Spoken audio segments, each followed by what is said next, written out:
What's up, KG? At napaka-espesyal ng araw na ito dahil ngayong araw na ito ay magsisimula na tayo sa ating Bitcoin 500 pesos ipon challenge. So kada sahod, mag-iipon tayo ng 500 pesos at ibibili natin ng Bitcoin for the next 4 years. Una sa lahat, gusto kong pasalamatan muna ikaw, KG. After 4 years, sa pagsisimula mo dito sa iyong ipon challenge ay nagawa mo. Sana nalaman mo kung tama ba ang iyong naging desisyon for the past 4 years at sana deserve mo yan kung ano man yung narating mo. Pag sana panoorin mo to. Alam ko napapanood mo to ngayon para sa future self ko. Kung napapanood mo to ngayon, salamat sa'yo dahil ginawa mo ito ngayon at ngayon na April 15, 2030, nasa ibang level ka na ng iyong buhay. Maraming salamat sa iyo dahil sinimulan mo to at sana mas marami ka pang ma-encourage ng mga tao. No? Kung sakaling mag-fail, okay lang. At least nagkaroon tayo ng awareness sa ibang tao at kung sakaling mag-succeed yung ating ginagawang pag-iipon ay deserve mo yan. No? Para sa iyo yan, KG. At sana ay ipagpatuloy mo pa yung ginagawa mo at kung gaano tayo ka-excited ngayon, like kung gaano tayo ka-motivated, ka-disiplinado sa ginagawa natin, ay ipagpatuloy mo lang yung iyong ginagawa. No? Para yan sa'yo at sa magiging future mo pa. Maraming salamat sa'yo, future self. Maraming salamat. Tama ba? Maraming salamat sa iyo, future self. O past self. Basta salamat sa akin. Salamat sa sarili ko dahil sa sarili ko, yung sarili ko ngayon ay deserve yung ganitong deserve ako na magkaroon ng ganitong reward para sa sarili ko. Ayan. So, bili na tayo ng ating Bitcoin. So, kung napapansin nyo, nandito tayo sa coins.ph. Tapos, ay lipat lang natin to, gawin natin PHP. So, meron tayong, kung available balance. Ano ko, teka. Sufficient balance na naman, ba't ganun? So, buy. So, kailangan, naka-flexible kasi ako. Natin remove muna natin na flexible. Ba yan? Ayaw pa tayong pabilin? Ang bagal lang ating internet.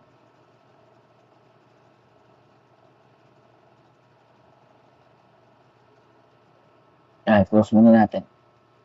Open na lang natin ulit.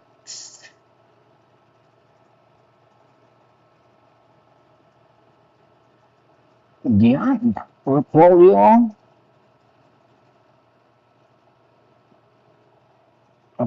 Gosh, tayo dito. Loyalty rewards. Naka-ano kasi ako, automatic.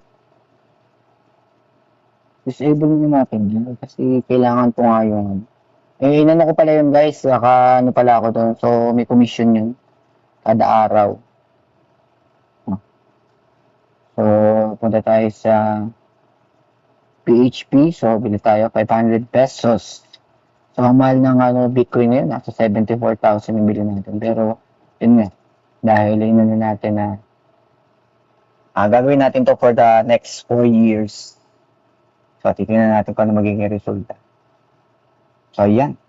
Kabili na tayo ng ating Bitcoin. So, today, meron na tayong 0.00011 na Bitcoin. Kung bakit nagtataka ako kung bakit 1.5 ang ating Bitcoin ngayon, yung ating binili na Bitcoin. Kasi meron na akong 1,000 na nailagay na hindi tayo makapag-antay. So, bumili tayo nung April 1. Pero yung April 15 talaga is kahit anong presyo, gagawin na natin yung for the next 4 years. Yan, ang ating na 500 pesos Bitcoin ipon challenge. At punta na tayo sa ating bounty board sa ating codex. So, pang 10 days na natin sa ating codex. So, kung tayo nag-iipon, tayo naman ngayon ay gagastos. Siyempre, at sa Axie Infinity, magkano ang ating magagastos ngayong araw na ito?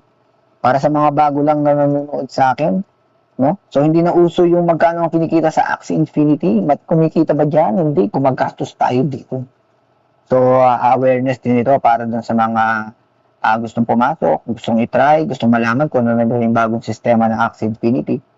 No? So, panoorin niyo yung ating video mula day 1 hanggang day 10 para malaman din niyo kung ano yung journey ng isang kagaya kong gamer ng Axie Infinity at kung titingnan natin sa next 55 days kung profitable ba ito o hindi.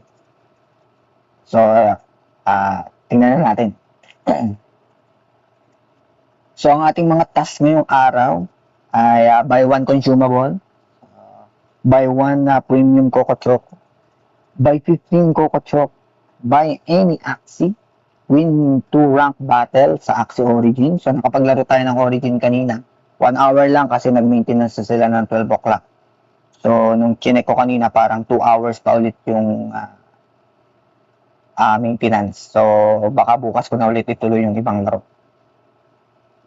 Tapos, update Axie buy 3 Coco Choco. So, maganda lang dito dahil may buy 3 Coco Choco tayo at saka buy 15. So, pag pumili tayo ng 15, kasama na rin yung buy 3 Coco Choco. No? At yung buy 1 consumable. Ang hindi kasama ay yung buy 1 premium saka yung buy any Axie. Pabor naman sa atin yung buy any Axie dahil tayo ay maglalaro at magpapatuloy sa paglalaro ng Axie Infinity. No? So, by 15 Coco Choco muna tayo. Maghanap muna tayo ng maraming Coco Choco. Ito, 1,647. Pinakamura sa mga. So, 15. Lista muna natin na magkano ating magagastos ngayong araw na ito. 0.38 USDC. Lista natin. Nawala ang aking listahan. 0.38 USDC. Yan.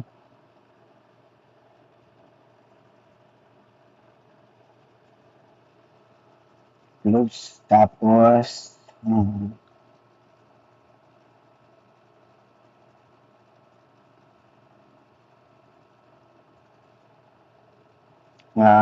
sunod ay buy one premium Coco Choco. Next natin yung buy one premium Coco Choco. So, dalawa lang ito. Bilang tayo sa 46 na binibenta. Para sure na makabili. Minsan kasi yung mga naka-display dyan na 1 or 2 lang, nabili na. Kaya minsan nabubulit pa tayo. So, 0.48 yun na USDC. 0.48.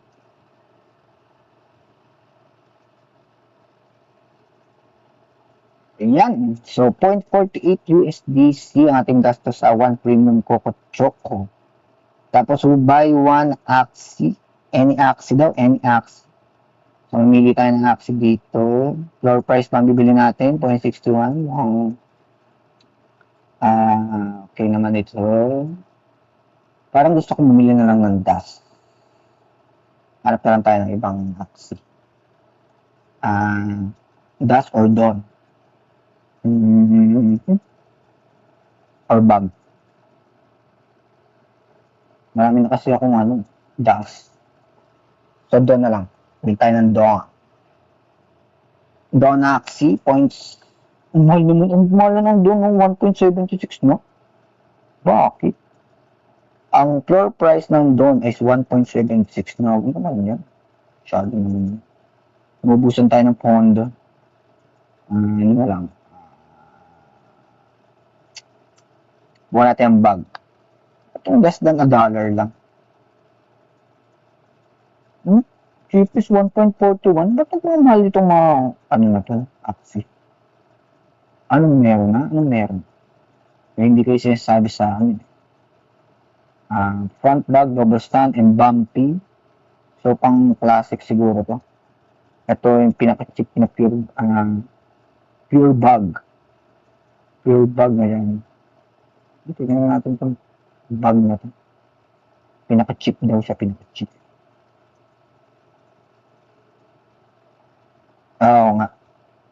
Puro nga siya bag. Sige, bilhin natin to. Pure bag na to. Sana kasya pang ating pondo. Hindi ko na-check pa magkano. Insufficient na, sabi ko naman. Insufficient na ating pondo. Fluoroxy na nga lang ulit bilhin natin. Perfect range damage na lang. Ito na. 0.621. Yan. Wala na tayong USDC. Wala na rin pala ako ano. Anong 0.61? May ano ba? Diba? O SLP na lang pala pambili natin. Ay, hindi ba ako? Bakit? Hindi pa yung ano ko, Ethereum. Ethereum pa pala ako. Yan, testingin na natin yung bag. Baka mabibili ko yung bag. Di ko alam na may Ethereum ako. OMG. Hindi ko na-check ang aking Ethereum. Bili na lang natin yung bag. Yung pure breed na bag. Baka kakasya dun sa ating Ethereum.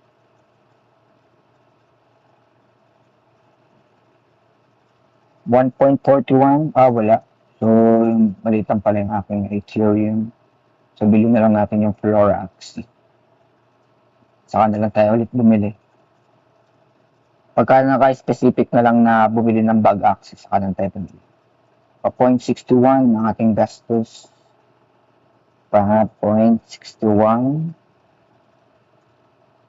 36 pesos ulit yung confirm. Yan. Bilhin natin. Ating daily bounties.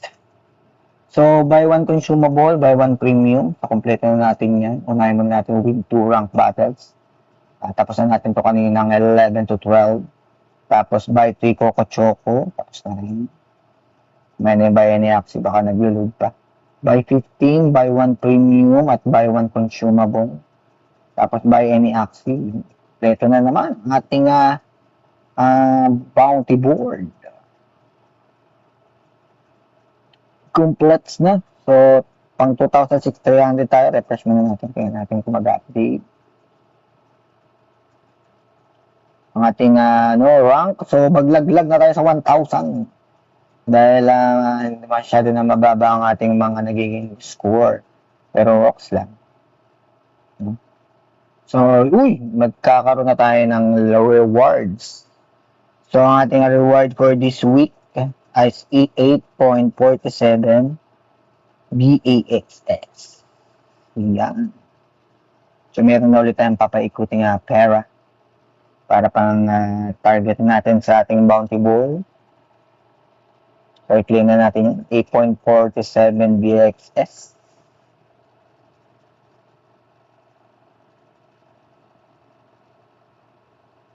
Ang ating reward. So, yung reward na to, nanggaling to sa bounty board na premier pool. So, kasama tayo sa mga may cut doon sa 7,000 BXS. So, every week, kapag nakompleto mo yung 7 days or kahit mga 3 days or 2 days, depende sa percentage ng mga score mo, nagbabase yung iyong reward sa premier pool. So, nakakuha tayo ng 8.47. So, $9.43 ang ratio. So, overview tayo. Sa ating overview, kita natin na natapos na natin ng level 10. Level 10 na pala tayo. So, sakto 10 days. Ano ito nakalagay? Ano ito dito? Purify the pot of Atia Shrine, where spirit clay has ever meant to be used, instead of hardening into silent papat. Hindi kwento siya. Kay fired the pot at an Atia shrine, where spirit clay was never meant to be used. Instead of hardening into silence, the pot awakened. It wobbled, laughed, and leapt instinctively into Kay's hat. Puro may kwento, no? Next natin. The elders recognized what had formed. This was not merely a pot golem, but the first hat golem. A pot golem created through golemry to translate between Sapide thought and Lunasia's will. Spirit clay became more than material. Through Golemry, it became a bridge. O, di ba? No, hindi ko naintindihan. Hindi ko naintindihan yung kwento. Hindi ko naintindihan yung kwento. Ba naman itong accident na to, bigla na lang ano. Sabi dito, Kale fired the pot at Athea shrine where spirit clay was never meant to be used. Instead of hardening into silence, the pot awakened. It wobbled, laughed, and leaped instinctively into Kay's hat. Parang pula naman kasi ito. Hirap na maintindihan. With the spirit clay, wala ba Tagalog na lang? Dapat yung ano na, madali lang yung ginamit grabe ng... Ito naman, oh, PetraSense. Di naman ginagamit sa school yung PetraSense eh. Case PetraSense change. PetraSense. PetraSense Forte. Di pa, ano yung vitamin yan? Lunasia did not only speak, it answered. Social lang, pas kwento-kwento pa kayo ha. Pataasin yung SLP. The elders recognized what had formed. This was not merely a pot golem, but the first hot golem. A pot golem created to Golemry. May word pala na Golemry. To translate between Sapide, I love Sapide. Though the Lunasians will, spirit clay become more than material. Through Golemry, it becomes a bridge. Ewan ko sa inyo. Hindi ko naintindihan yung word. Tindihin nyo na lang guys ha. Dito nyo na lang, masahin nyo na lang. Diba na yun, yung pot golem. Makakuha tayo ng 350 points. Refresh natin kung magla-level 11. So, sa mga Sapide dyan, kumusta kayo mga Sapide? Hindi ako ready dito ah. Hindi ko na nakikita to eh. Pag ganun pa kayo ah.